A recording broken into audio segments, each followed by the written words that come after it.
This is a Mark 8 hot end, but you probably already knew that just by looking at it because they are absolutely ubiquitous in the 3D printing industry in the budget category of FDM printers. What you're looking at is anything but a standard Mark 8 hot end. And that's the beauty of it, is at this point, these things are very modular. And you might start asking yourself, why bother with something like a Micro Swiss when you can make a Mark 8 hot end a high temperature, reliable, all metal system for the cheap? So how do we get to this point where this thing can handle ABS? Heck, could probably realistically do temperatures in excess of 300 degrees without much problem. Well, we got to change a number of things out, whether it's just for reliability's sake or for the sake of being able to print high temperatures in a safe manner, because a standard Mark 8 hot end has the Bowden tube going down all the way to the nozzle. And PTFE, the stuff that Bowden tubes are made of, well, when you get past a certain temperature, they start to off-gas some toxic chemicals. That's why you need an all-metal hot end to print at high temperatures. To answer how we started out with a $3 hot end, and yes, you can actually get an entire Mark 8 system for $3, on places like AliExpress anyway, to something like this, which will cost you around $20, we got to disassemble it and talk about each component individually. We're going to build this hot end piece by piece, so that way you understand exactly why I've chosen the components that I have and why they work in the manner that they do. So first, let's talk about the components themselves. So we're going to start the build by making it more reliable than a standard Mark 8 hot end, and that comes down to this. Now, your standard Mark 8 hot end will have threads, and those threads are what's used to hold a pneumatic coupler in place. The type of pneumatic coupler that comes with a Mark 8 hot end are typically very cheap. They use a tiny bit of pressure to keep everything snug, but those fail relatively quickly. So the next thing people try and do to make it more reliable is get a pneumatic coupler that has teeth that will grip onto a Bowden tube, but that also fails relatively quickly. This is what's known as a compression fitting. And although they're not very popular in the 3D printing industry right now, I've come to find that in my own testing with my custom Micro Swiss hot ends, that these are the way to go. They are extremely reliable. I have yet to actually encounter a failure with one after hundreds, if not thousands, of printing hours. So this is what we'll use instead of a pneumatic coupler. The installation at this point is the exact same as a pneumatic coupler. We take the fitting and just screw it into place. Now, fun fact, the threads on a standard Mark 8 are 1/8 inch British spec piping threads. Now we need to talk about how we're going to make this hot end capable of printing at high temperatures safely. And to do that, we're going to need to install a titanium heat break. Now, a heat break's job is very simple. It's to prevent the transfer of heat from the heat block to the heat sink. You see, you'll want the heat block hot so that it melts the filament right in here as it goes into the nozzle. If heat transfers upward into the heat sink, you might accidentally start melting filament before you're supposed to, and that can cause a clog. Now, we use titanium for this application for a very specific reason. Titanium's a very strong metal, although it is rather brittle, so you don't want to crash your hot end into the bed. You might actually snap the neck right here of the heat break, but it's a very poor conductor of heat relative to other metals that we could use in this application, which is perfect because, like we said before, we don't want heat transferring upward, so titanium will help keep the overall system strong, rigid, and reduce the heat that soaks into the heat sink from the heat block. Now, a standard heat break inside of a Mark 8 hot end is actually not much of a heat break at all. It's more of a retention mechanism to hold a Bowden tube in place, because in a standard Mark 8 hot end, the Bowden tube goes all the way through the heatsink, partly through the heat block, and directly butts up against the nozzle.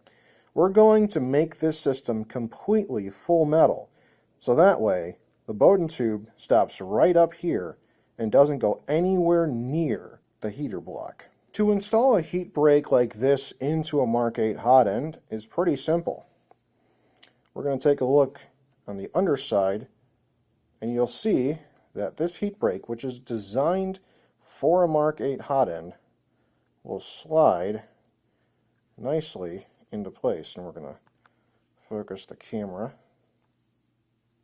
There we go. Will slide in nicely. It should be about the same size bore. And what we're going to do is we're going to get it so that its face is flush with the other face of the heatsink, like that. And that'll be right about where we want it. And we're going to take the grub screw and gently tighten it down onto the heat break. We're not going to make our final tightening just yet, but this will help keep everything in place as we continue to assemble the hot end. The next component on our list is the heat block. Now, this one is made specifically from copper, and there's a reason I've chosen this. Now, a standard Mark 8 hot end will come with an aluminum heat block, but I think everyone should stop using aluminum heat blocks no matter what hot end you're using, because quite frankly, aluminum is a soft, malleable metal, and it only becomes more malleable the hotter it gets. And the reality is, not only does copper retain its temperature more stably than aluminum, but it's stronger. The chances of you destroying the threads on a copper block are significantly lower than on an aluminum block. When you tighten down the nozzle onto this block, you need to do it while the hot end is hot to account for thermal expansion. If you do that on an aluminum heat block, you're restricted to about 3 Newton meters of torque on the nozzle before you start to destroy the threads. And if you destroy the threads on a heat block, you will create a gap in between the heat break and the nozzle where plastic will ooze up, build up, and clog. Copper heat blocks are superior. They are more reliable, they are more robust, and they allow for high temperatures and accurate PID tuning of the system. That's why we use it. So let's talk about how to properly install a heat block onto a heat break like this. Now this is the bottom of the heat block. So we're going to install it with the side that is completely flat and flush onto the heat break. Now we're going to just screw this together, and we are aiming to get the heat break just low enough that it's about flush. And in fact, we're going to back it off a little bit, because in order to do this properly, we actually have to take the nozzle into account. Now what we're going to do is we're going to take the nozzle onto the heat block, and we are going to bottom out the nozzle all the way. This nozzle will not go in anymore. Once you've bottomed it out, back it off about a quarter turn, and then continue to screw down the heat break. Once you have the heat break buttered up against the nozzle, you can then take the nozzle and tighten it down, because it's going to be tightening down directly against the heat break. We'll be doing a final tightening when everything is hot, but we're not quite done yet. You'll notice as we screwed everything in, there's a tiny bit of distance in between this nozzle in the face of the heat block, and that's okay because the nozzle is buttered up directly against the flat face of the heat break. You'll also notice that our heatsink is not facing the proper direction. That's okay. At this point, we need to loosen up that grub screw because we're going to be making some tiny adjustments. Once we've loosened up the grub screw, we can freely rotate everything around. We only wanted that grub screw slightly tight so that we can hold everything together as we assemble it. These are where the screws come in. These screws are there to add rigidity to the system. They get screwed in through these holes on the heat block, and they go into these threaded portions of the heat sink. So once we get this lined up, we'll start them by hand, and there will actually be a point where these threads will bottom out and will not go any further into the heat sink. So we're going to do that.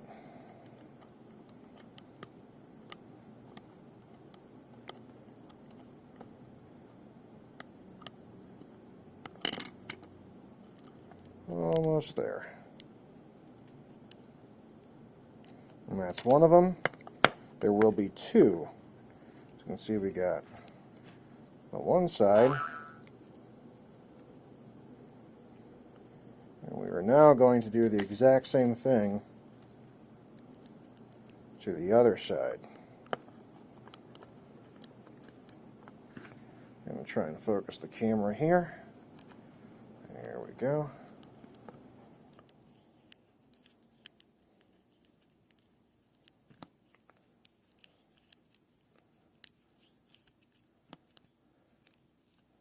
Alright.